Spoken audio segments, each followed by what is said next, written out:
Salam Bapak Ibu Saudara semua. Kita kembali berterima kasih kepada Tuhan diberi kesehatan, kesempatan beribadah. Kita tenangkan hati pikiran kita untuk menerima firman Allah, bagian yang terpenting daripada ibadah kita.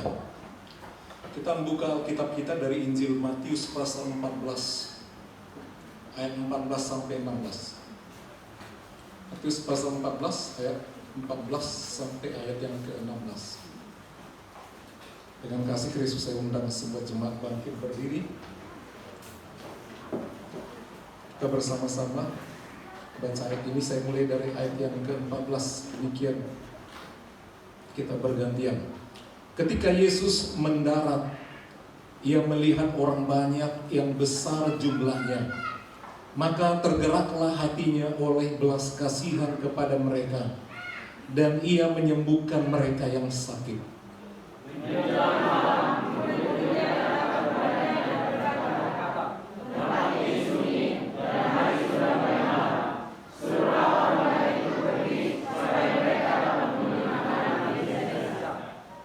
Tetapi Yesus berkata kepada mereka, tidak perlu mereka pergi, kamu harus memberi mereka makan. Puji Tuhan, silakan dulu. Yang berbahagia adalah dia yang mau mendengar firman Allah, merenungkannya dan melakukannya. Firman Tuhan hari ini kita beri judul, beri mereka makan. Ayat ini ditulis oleh Rasul Matius. Kisah Yesus memberi makan 5.000 orang adalah kisah yang sangat penting. Kenapa penting? Karena semua Injil, keempat Injil menulis kisah ini dengan variasi-variasi tertentu. Berarti sangat penting. Tapi kita melihat hari ini tulisan mengenai hal ini ditulis oleh Rasul Matius. Ayat 14, ketika Yesus mendarat, dia baru turun dari perahu, baru mengasingkan diri. Dia merasa sedih karena baru saja dia mendengar Yohanes Pembaptis dibunuh, dipenggal kepalanya. Itu ditulis dari pasal 14 ayat pertama. Satu perikop itu menceritakan Yohanes Pembaptis baru dibunuh dan mayatnya baru saja dikuburkan oleh murid-murid.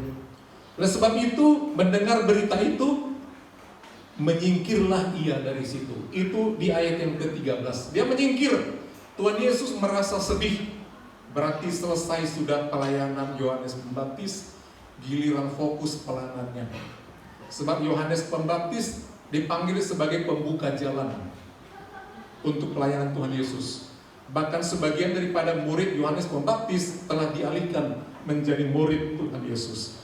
Berarti sekarang gilirannya yang akan melayani dan menghadapi banyak tantangan. Dia ingin beristirahat, menyingkir ke tempat yang sunyi. Ayat 14, ketika Yesus mendarat, ternyata walaupun dia mau menyingkir ke tempat yang sunyi, diikuti banyak orang. Matius mencatat pada waktu itu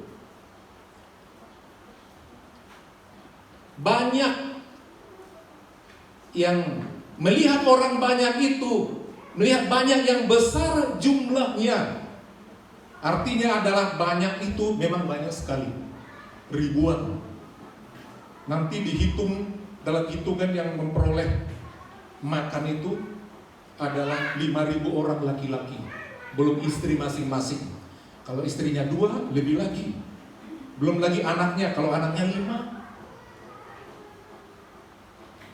Jadi banyak sekali. Beberapa hari yang lalu kita menghadiri satu pertemuan dalam rangka 100 tahun, 1 abad GPDI di Batam Center. Gedung itu kapasitasnya 7.000 orang. 7.000 orang kalau penuh. Bethesda Center. Nah ini 5.000 orang. Di ruangan sebesar itu, semegah itu harus pakai mikrofon, loudspeaker yang begitu besar. Untuk tampil orang berdiri di depan, dari belakang tidak bisa dikenali wajahnya. Jadi Tuhan Yesus melihat banyak orang datang. Dia melihat setiap jiwa yang datang itu punya keperluan. Kenapa mereka datang? Bukan sekedar ingin mencari makan, tapi mereka memang memiliki banyak masalah. Dan salah satu masalah yang terbesar adalah penyakit. Setiap pribadi yang datang tidak terlewati, dia tahu ini penyakit ini, penyakit ini, penyakit ini, penyakit ini. Maksud tujuannya tadi untuk beristirahat, menenangkan hati, karena baru saja temannya meninggal karena dibunuh. Dan melihat orang banyak itu dengan berbagai masalah, bukan dia melihat ramai pengikutku, senang, banyak penggemarku, banyak followerku, banyak yang lain samaku. Tidak demikian. Dia melihat kepribadian. Demikian juga kita yang hadir pada malam hari ini. Kalau saudara datangnya ke gereja memang karena rindu Tuhan, cinta Tuhan, bukan sekedar lapor, saya masih anggota jemaat di situ. Ya paling tidak muncul lah. Kalau nggak muncul nanti nggak enak.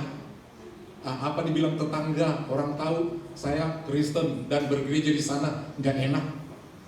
Tetapi semua yang datang itu memang membutuhkan Tuhan. Dan karena mereka memang membutuhkan Tuhan, Rasul Matius mencatat, tergeraklah hatinya oleh belas kasihan. Tergerak hatinya oleh belas kasihan. Jadi ada sesuatu tenaga yang menggerakkan. Kita, dalam hati kita ini ada sifat yang disebut dengan kasihan. Kita bisa kasihan pada ini. Tetapi untuk bisa memang benar kita memiliki belas kasihan, empati, peduli, berkorban, itu mesti ada yang menggerakkan. Itu mesti ada satu kuasa yang menggerakkan. Di dalam kita memang ada rasa kasihan dan lain sebagainya. Tapi seringkali kita tidak jadi mengasihi, memberi, berkorban, karena tidak ada yang menggerakkan. Tapi Tuhan Yesus melihat orang yang banyak itu butuh kesembuhan, butuh mujizat, begitu ramai berdesak-desakan. Ya pasti kalau Tuhan Yesus itu berbicara, pasti dia berteriak-teriak, karena tidak ada mikrofon. Ya, ribuan orang bagaimana untuk sampai firman Tuhan. Jadi dia tergerak hatinya oleh belas kasihan. Dalam pelayanan saudara, tidak ada yang tidak menghadapi masalah, tantangan. Demikian juga dalam pelayanan Tuhan Yesus. Bagi murid-murid, datangnya orang banyak menjumpai Tuhan Yesus, menjumpai mereka semua adalah masalah. Karena mereka tidak melihat waktu. Terlalu lama, terlalu banyak, terlalu bising.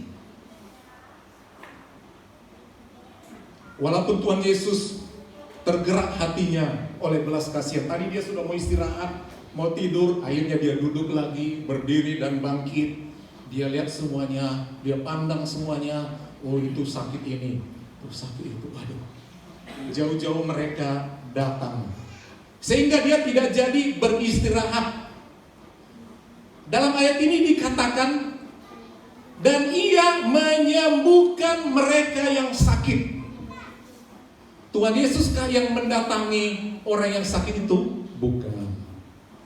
Orang yang sakit itu yang datang, yang membawa keluarganya datang kepada Tuhan Yesus. Dan karena mereka datang sampai banyak, ribuan, baru dia tergerak.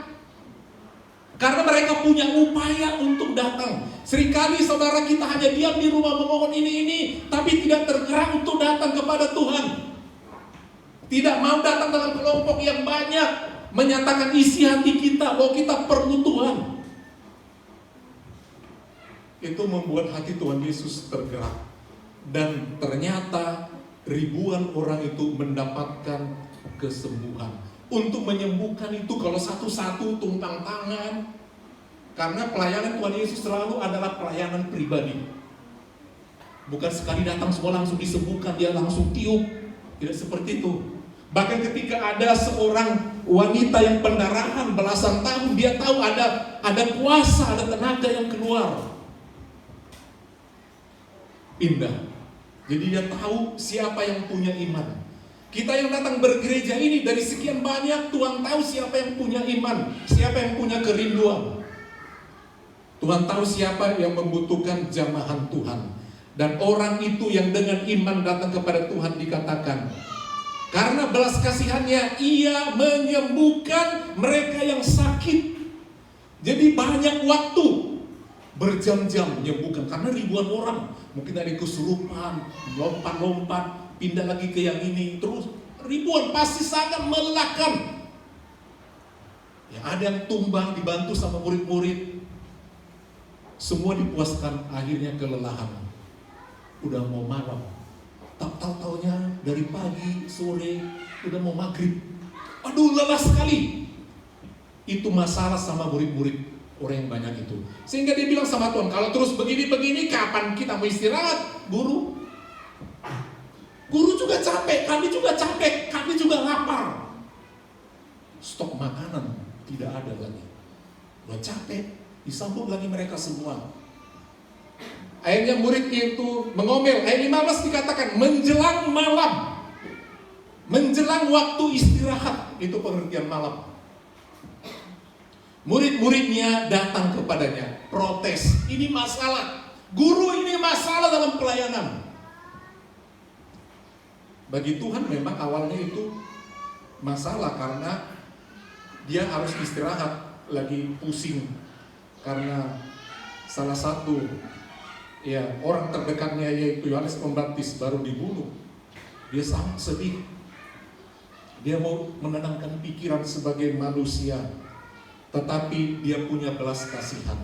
Yang membedakan murid-murid dengan Tuhan Yesus adalah Tuhan Yesus punya hati belas kasihan. Murid-murid tidak, udah pulang aja, mengganggu.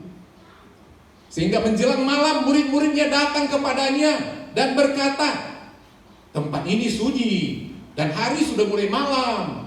Tahu nggak? Tempat ini sunyi, guru. Udah mulai malam, kenapa diam-diam? Suruhlah orang banyak itu pergi. Dia perintahkan Tuhan. Suruhlah, mengganggu, bising. Suruhlah mereka, orang banyak itu pergi, supaya mereka dapat membeli makanan di desa-desa. Artinya begini, udah kita layani sekian jam, kita sembuhkan, nggak pulang-pulang. Ntar lagi lapar, minta makan lagi. Kita nggak punya apa-apa, udah habis stok makanan. Suruh pulang, nanti repot kita. Nggak jadi guru istirahat. Kami juga perlu istirahat, perlu tidur. Jam sekian mau kerja lagi. Tapi Tuhan Yesus kasihnya tidak tanggung, tidak gantung. Dia mau melengkapi kasihnya, tidak sekedar dia memberikan kebutuhan kerohanian dengan firman Allah. Dia tidak sekedar memberikan juga kesehatan fisik, tapi dia juga memberikan kebutuhan jasmani, kebutuhan perut. Murid-murid tidak punya apa-apa untuk diberikan. Dia hanya mengikuti aliran daripada apa yang Tuhan Yesus lakukan. Tidak ada belas kasihan.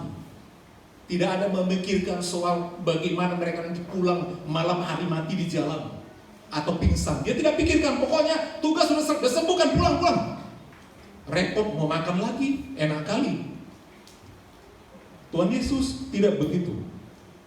Supaya kita mengerti mengiring Tuhan itu, kalau Tuhan ngasih bantuan tidak tanggung-tanggung dan dia tidak perhitungan. Tetapi Yesus berkata kepada mereka, kepada seluruh murid itu, tidak perlu mereka pergi. Tidak perlu mereka pergi. Dilarang, usir. Jemaat yang begitu banyak jumlahnya yang telah merepotkan. Kamu harus memberi makan. Udah capek kasih makan lagi 5.000 dikali 2 dikali sekian begitu banyak. Sejak kapan kita punya stok roti sebanyak itu? Kalau dikasih minum lagi hanya roti, udah berapa banyak air yang harus kita butuhkan untuk kasih minum. Tidak mungkin hanya makan. Mereka terkejut. Ini Karena mereka belum begitu mengenal bahwa guru itu adalah Yesus, adalah juru selamat, adalah Tuhan yang maha kuasa. Mereka terkejut. Jangan izinkan mereka pergi, ya, tapi kamu harus memberi makan. Jadi topik firman Tuhan hari ini adalah kamu harus memberi mereka makan. Saudara suka makan? Suka makan? Gak suka. Salah satu kesukaan hidup adalah makan. Dan kalau kita bisa menikmati makanan itu sangat menyenangkan. Dan kalau boleh tidak ada larangan makan ini kalau boleh. Salah satu berkat yang Allah berikan adalah menikmati makan. Dan makan adalah bagian daripada kebutuhan hidup supaya kita boleh hidup di dunia ini. Ternyata memberi makan orang, memberi makan Tuhan, memberi makan orang yang melayani Tuhan, berkatnya luar biasa. Saudara pernah mengingat seorang janda di Sarfat, kelaparan datang, suami tidak ada lagi, yang mau dipelihara masih ada anak, kelaparan habis semua, yang tinggal hanya minyak sedikit dan tepung sedikit. Nabi Elia datang tega-teganya, minta makan. Tolong bikinkan ya ini roti bundar, nanti bikin duluan sama aku. Begitu sombongnya dia, sangat mementingkan dirinya, mentang-mentang dia seorang nabi. Dan janda ini berkata dengan jujur, Tuhan, bukan aku tidak mau kasih, bukan aku tidak mau bantu engkau hamba Tuhan.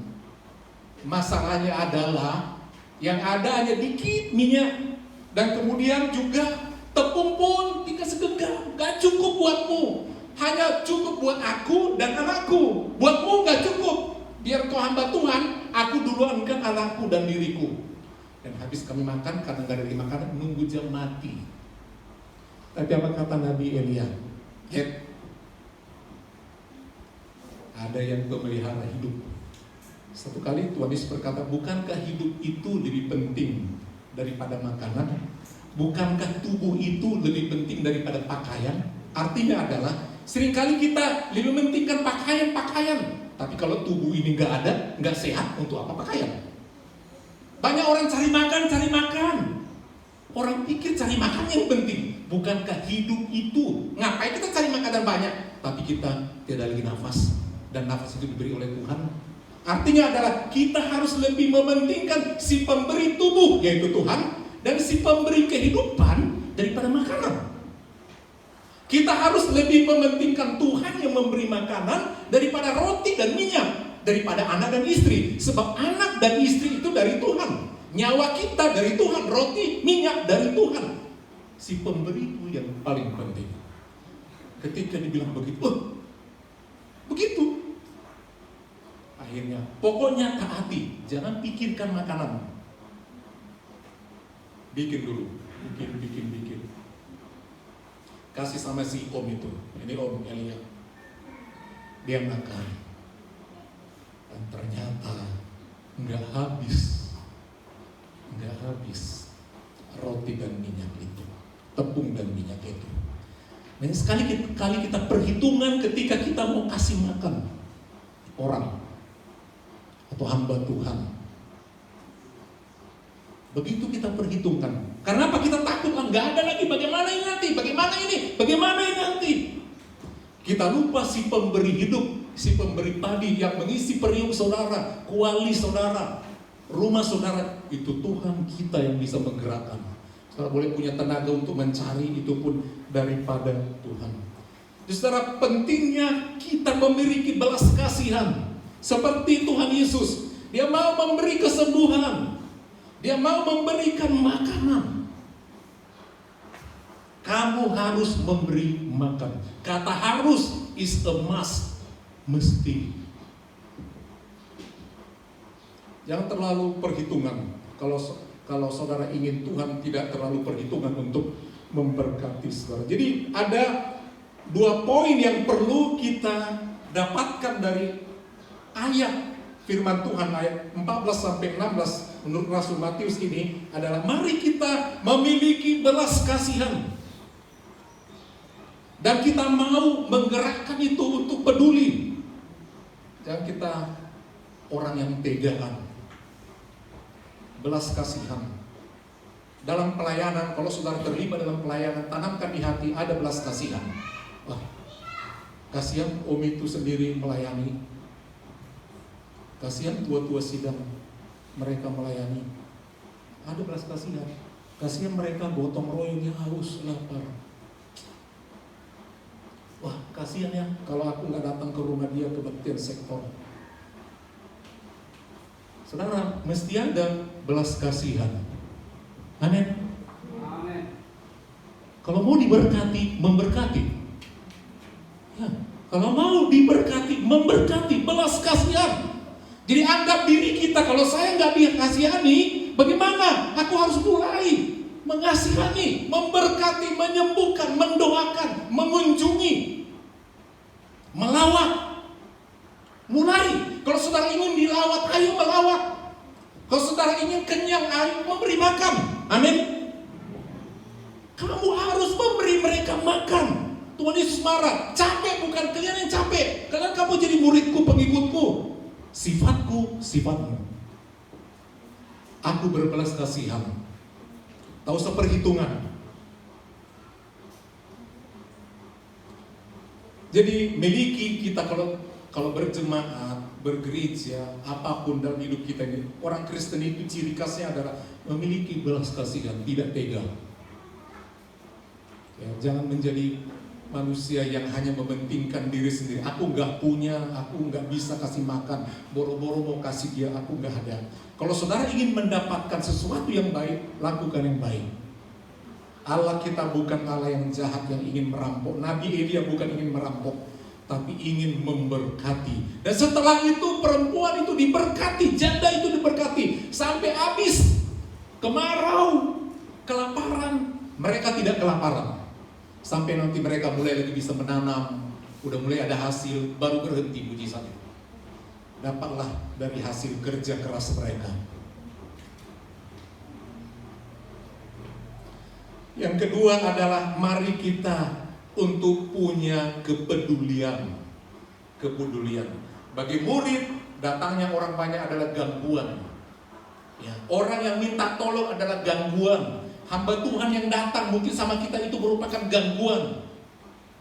Khotbah yang keras mungkin kita anggap itu suatu gangguan. Tapi Tuhan Yesus cukup keras mengatakan, kamu harus memberi mereka makan. Apa Tuhan Yesus tidak punya logika?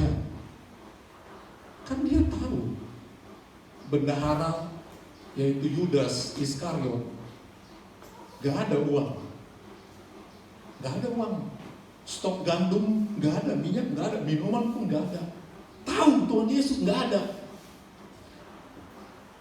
Apa yang terjadi kemudian? Tuhan Yesus berkata di ayat-ayat yang selanjutnya, menurut Injil yang lain, mereka itu seperti domba tanpa gembala.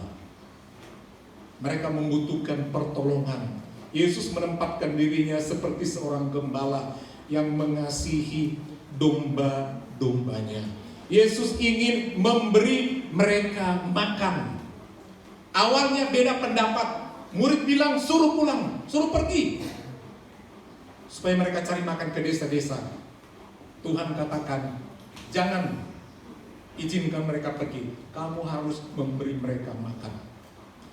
Dalam pelayanan saudara bisa ada beda pendapat antara majelis dengan gembala sidang, pengurus kaum wanita dengan anggota, pengurus pemuda dengan anggota, guru sekolah minggu dengan murid, anak-anak. Di mana-mana bisa beda pendapat.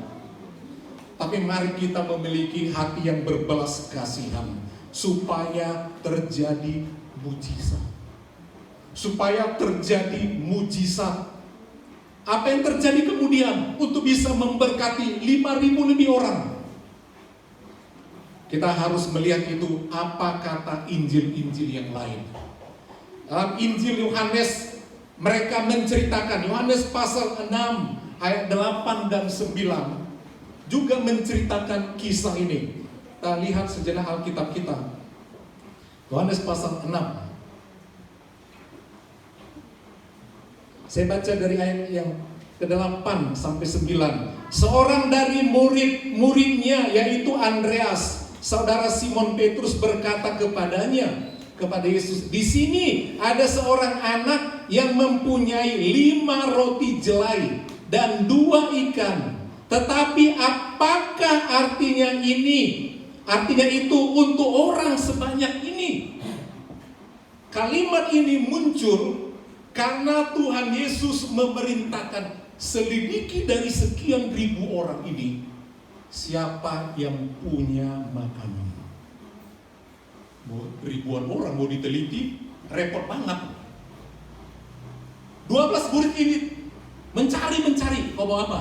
Bawa apa? Kau tadi bawa kemari itu apa bekalmu?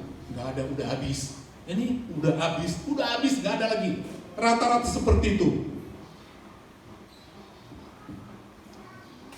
Jadi Andreas kasih laporan, ada anak kecil. Kenapa dia sampai mendapatkan anak kecil itu? Ternyata ada perintah Tuhan Yesus sebelumnya, meneliti siapa yang mempunyai. Kadang-kadang dalam pelayanan, gembala itu bertanya, siapa punya ini ya? Kira-kira bisa dipakai buat pekerjaan Tuhan.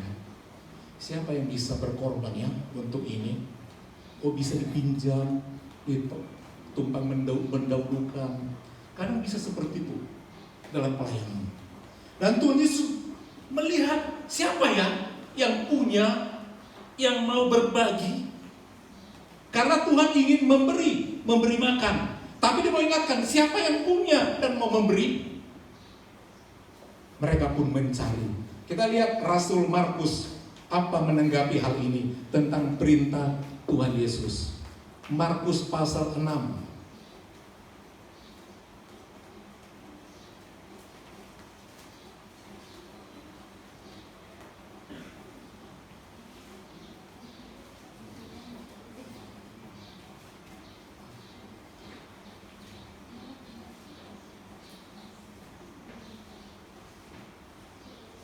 Ayat yang ke-38. Tetapi ia berkata kepada mereka, berapa banyak roti yang ada padamu? Tanya sama Tuhan. Ya gak ada dong jawabannya. Cobalah periksa. Ya. Coba dijebak kita ditanya, berapa banyak berkat ini, mau Natal kita nih, mau makan ini, potong ini. Berapa banyak uang yang bisa dikumpul? Berapa banyak bisa untuk membeli ini, untuk menjamu sekian ratus orang dalam pesta Natal, misalnya demikian. Berapa banyak roti yang ada padamu? Cobalah periksa. Tanya dari semua yang datang itu. Tanya semua, 12 murid ini kerja, tanya-tanya, sama melelahkan. Itu butuh waktu. Cobalah periksa. Sesudah memeriksanya, mereka berkata, 5 roti dan 2 ikan. Haleluya. Dari sekian jemaat yang hadir, dapat 5 roti 2 ikan. Punya siapa? Punya ibu-ibu? Punya bapak-bapak? Bukan. Punya seorang anak kecil. Tega-teganya. Langsung Andreas, salah seorang murid itu, Yohanes 6 ayat 9 dikatakan, salah seorang itu murid yang bernama Andreas. Dek, kau punya apa? Nampaknya kau punya kamu botol itu apa isinya? Om, ini bekalku dikasih mama tadi, 5 roti. Apalagi 2 ikan. Itu Yesus yang tadi sembuhkan kalian itu disuruh kami periksa siapa punya makanan. Gak ada dia yang punya, tapi kau punya. Tuhan cari lu, kau mau kasih. Betul Tuhan mau, betul dia mau. Udah om, ini semua bawa sama Tuhan Yesus. Jadi berapa udah diperiksa? Udah. Berapa dapat? Yang ada cuma 5 roti 2 ikan. Dari sekian banyak, semua orang sudah makan berkatnya. Semua udah habis dimakan. Sambil khotbah terus menyembuhkan, sambil makan, orang makan, habis bekal. Tapi si anak itu, anak kecil terpesona. Dia kenyang dengan firman Tuhan, nggak sempat dia makan. Dia puas dengan firman Tuhan, dia kenyang. Itu sebabnya berkat itu dia beri sama Tuhan. Dari seorang anak kecil. Nama anak kecil itu tidak disebutkan sengaja supaya nama murid-murid itu naik sampai dari tangan Tuhan Yesus. Mari, rotinya 5. Kalau kita beli roti secara umum paling murah di pasar sarapan pagi, ada di warung-warung, satu roti itu berapa harganya? Berapa? 2.000 ya? Jadi kalau 5 kali 2.000 berapa itu? 10.000. 2 ikan. Kalau ikan rebus kita beli yang sudah siap mau dimakan. Kadang-kadang kalau di kampung teringat Bapak Gembala dulu masih anak-anak, ikan rebus itu langsung bisa dimakan zaman dulu. Sekarang jangan, soalnya sakit ya, mesti digoreng dulu. Nah, 2 ekor ikan. Berapa harganya? Ya cuma berapa gitu. Tapi itulah waktu itu jatah itu dikasih sama Tuhan Yesus. Waduh, pasti senang anak-anak. Waduh, pemberianku diterima sama dia. Coba saudara kasih bikin makanan, saudara kasih sama presiden, dan presiden mau makan. Bagi sama tamu-tamunya lagi bagi. Bagaimana para saudara? Senang nggak? Udah senang sekali. Anak itu pasti senang. Waduh, Tuhan mau makan, mencicipi makanan yang dibuat emakku. Langsung murid-murid itu diperintahkan sama Tuhan Yesus. Perintahkan orang banyak ini biar gak bising. Berkelompok-kelompok biar gampang baginya. Kelompok sekian. Kalau kita mau dapat berkat, mesti kompak yang ngatur. 12 murid, semua taat. Kalau kita mau diberkati Tuhan, mau diperintahkan oleh pemimpin. Kalau majelis katakan ini ya, dengar. Jadi murid-murid itu kelompokkan, ini kelompok ini, semua tertib. Jemaat mau diberkati, taat sama pemimpin-pemimpin pelayan gereja. Amin. Itu ayatnya jelas tadi, mereka taat, duduk tertib. Setelah semua tenang, walaupun lapar. Kalau kita pesta, saudara, pesta yang hadir nggak sampai 1.000 kalian. Kalau udah gak lewat jam makan udah bising, kalau udah antrian, waduh, paling depan itu semua kenyang, waduh, terakhir bisa nggak kebagian, disikat, sampai paling depan. Itu ngerinya kalau pesta di tempat yang ramai. Tapi murid-murid semua memerintahkan tertib. Dan setelah dulu rapi, baru berkat akan dimulai, mujizat akan dimulai. Diambillah 5 roti dan 2 ikan itu. Barulah Tuhan Yesus menaruhkan berkatnya. Untuk 5 roti punya anak-anak itu dan 2 ikan. Tuhan taruh berkatnya. Sudah disiapkan di situ. Namanya untuk memberi makan 5.000 orang. Diperlukan apa? Wadah untuk mengangkut. Modal 5 roti 2 ikan. Tapi kan mau dikasih banyak. Diperlukan wadah banyak. Jadi mujizat itu tidak sekedar 5 roti 2 ikan. Ada mujizat lain. Kalau di bahasa Batak waktu pulang kampung itu namanya hirang. Bisa mengerti hirang? Kurang tahu juga ya. Tapi itu katanya di kampung. Wah, banyak. Udah disiapkan itu. Kita didoakan sama Tuhan Yesus. 5 roti ini jadilah menjadi banyak. Dia memberkatinya. Penuh hirang. Wah, banyak. Wah, mereka lihat, wah ada hirang, ada ikan banyak. Udah dimasak. Fresh from the oven. Roti banyak, harum. Seperti morning bakery. Harum. Ikannya juga udah semua masak. Bukan mentah datang dari laut. Semua langsung bagi, senang semua, mujizat lagi mujizat. Aduh puji Tuhan. Kalau apa tadi mujizat? Sembuh aku, sakit aku, perut aku begini, tapi sembuh. Apalagi penyakitmu? Waduh gak tahu lagi aku. Kenyang lagi dikasih. Semua makan. Setelah semuanya menerima makanan itu, jangan ada yang mubazir, kata Tuhan Yesus. Kita datang di tempat ini bersih, pulang harus bersih. Ladang yang hijau ini, rumput yang hijau di tempat kita duduk di bukit ini, kita datang bersih, pulang harus bersih. Ambil semua sisa makanan. Orang pun sudah kenyang, sudah boleh pulang. Murid-murid sibuk mengumpuli sisa makanan. Berapa bakul?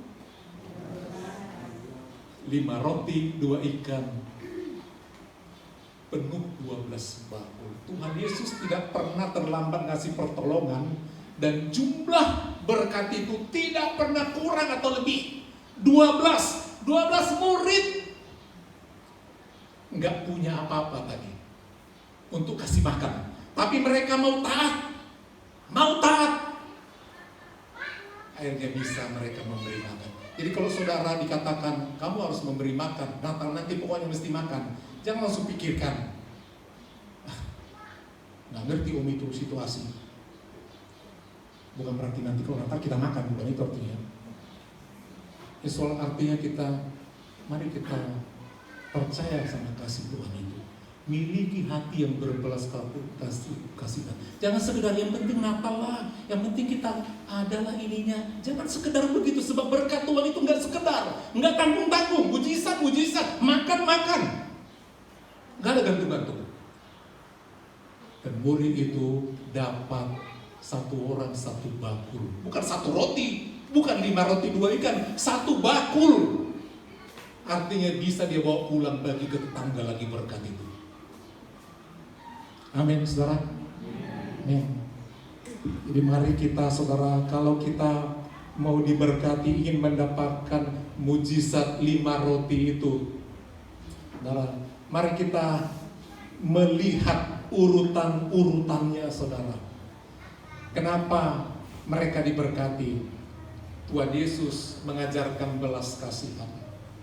Tuhan Yesus mengajarkan mereka untuk beriman kepada Tuhan Yesus, mau mentaati firman-Nya. Ketika dikatakan jangan izinkan pulang, tahan, kasih mereka makan, cari, dan mereka mau mencari. Ya, siapa yang punya dan dapat. Dan ketika dapat, bukan langsung mereka makan, mereka kasih sama Tuhan. Dan mujizat terjadi. Anak ini datang membawa makanan. Kenapa anak ini datang membawa makanan? Orang tuanya kasih anaknya makanan. Amin. Anak itu punya makanan dari mana? Kan mama papanya yang siapkan. Orang tua yang paling penting dalam hidup ini kasih makan anak jasmani rohani. Soal pakaian itu yang kesekian. Hidup ini nomor 1 adalah kita punya makan. Itu sebabnya perintah Tuhan Yesus, kamu harus memberi makan. Biasakan saudara meladeni orang. Amin. Jadi ini pelayan-pelayan Tuhan kalau datang, siapapun itu, jangan pikir hanya Bapak Gembala. Siapa saja yang namanya melayani Tuhan datang ke rumah saudara, jangan izinkan tanpa minum minimal. Amin. Amin.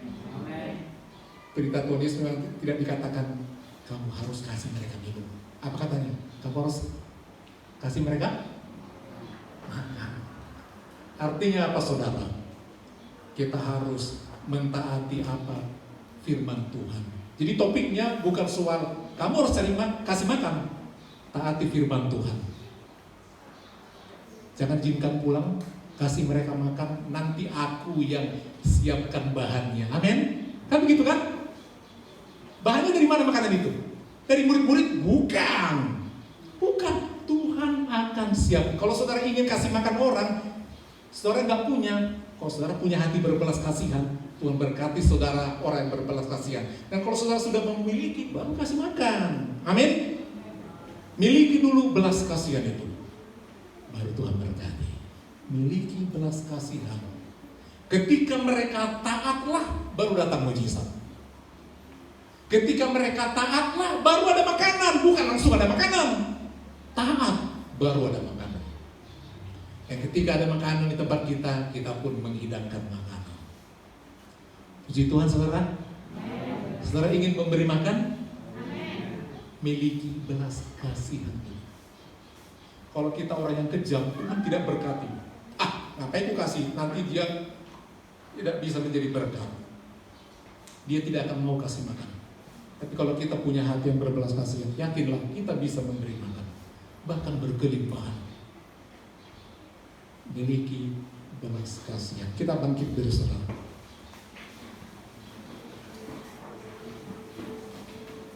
Kita patut bersyukur buat semua yang Allah berikan. Sebab hidup itu lebih penting. Nyawa itu lebih penting daripada apa yang kita makan, apa yang kita pakai. Pujian dan syukurku. Kita harus terus menyembah Tuhan melalui pelayanan kita, melalui pengorbanan kita, pemberian kita. Sebab Yesus yang memberi semua.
perlu hidup dalam penyembahan, dalam ketaatan kepada Tuhan. Saat kita memiliki belas kasihan, Allah akan berbelas kasihan bagi kita. Dia memberikan kesembuhan. Saat kita punya belas kasihan, Dia memberikan makanan. Saat kita mau memberi makan. Karena apa? Kita berharga di mata Tuhan. Dan sekian ribu orang yang datang berharga di mata Tuhan dia pribadi.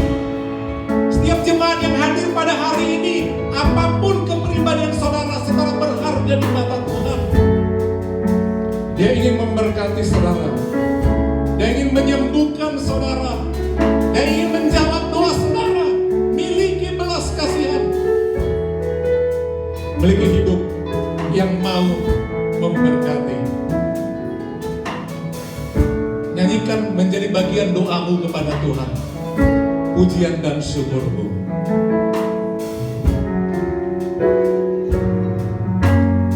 Pujian dan syukurku. Semua bernyanyi bagian daripada doa. Semua kita nyanyikan.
Kristus Bapa yang dalam tampilkan